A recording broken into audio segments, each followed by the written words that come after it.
สบายดีของพี่น้องปองไปเนาะเห็นหอดกันอยู่ปะตอนนี้คือมาเฮือนแล้วเนาะทุกคนมาบ้านแล้วก็ได้ปีกว่าเนาะแล้วก็เขาก็ได้เปิดห้างเนาะทุกคนเฮ้เด้อพี่น้องก็เปิดห้างขายเครื่องซ้ำแล้วก็มีสองแปลงเนาะนี่เด้อคือถอดกันอยู่บนเนาะพี่น้องเลยนี่ คือมันต้นทุนหน่อยเนาะพี่น้องก็เลยได้เครื่องมาลายได้ใช้เบิ่งตอนนี้ก็คือเปิดได้ปีกว่าเลยเครื่องกับ่ค่อยลายเนาะพี่น้องก็ได้แห้งบันดาลใจมาจากหานขาอยู่ไทยแหละ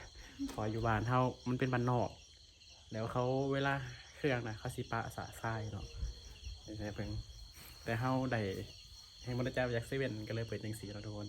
แต่ว่าบ้านมันบริใหญ่มันก็เลยขายยากตอนนี้คือการครับหลายอย่างเนาะทั้งสื่อเขาซื้อน้ำแล้วก็ซ่อมแป้งโทรศัพท์ซ่อมแป้งรถจักรเนาะทุกคนแต่ว่ามันเป็นบันหน่อยมันก็เลยเอาหน้าสียากไงเนาะเดี๋ยวเขาสีรีวิวให้เบิ่งนี่เนาะ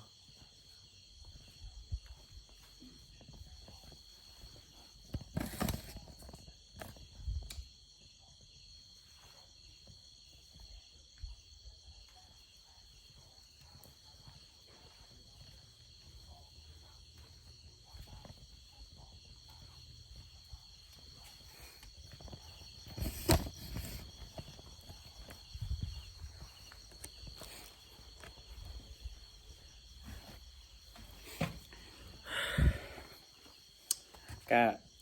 คือเนาะพี่น้องเขากับบริเทปคลิปจังสันละเพราะว่า เดี๋ยวถึกอุ้มแล้วก็ Facebook มันก็YouTube มันเขาใส่เลขบัญชีมีปัญหาเนาะพี่น้องใส่เลขบัญชีผิดเราก็เลยแก้ยากเนาะ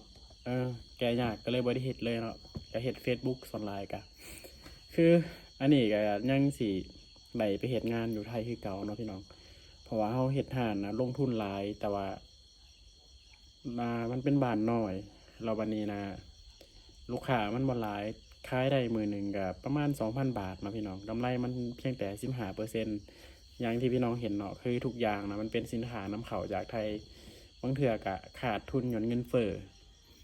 แล้วบ้านนอกบ่ฮู้เป็นหยังเด้อพี่น้องขายถูกกว่าอยู่เมืองนะขายแพงกว่ากำไรมันก็เลยบ่หลายมันก็เลยยุ่งยากเนาะก็ตั้งใจว่าสิ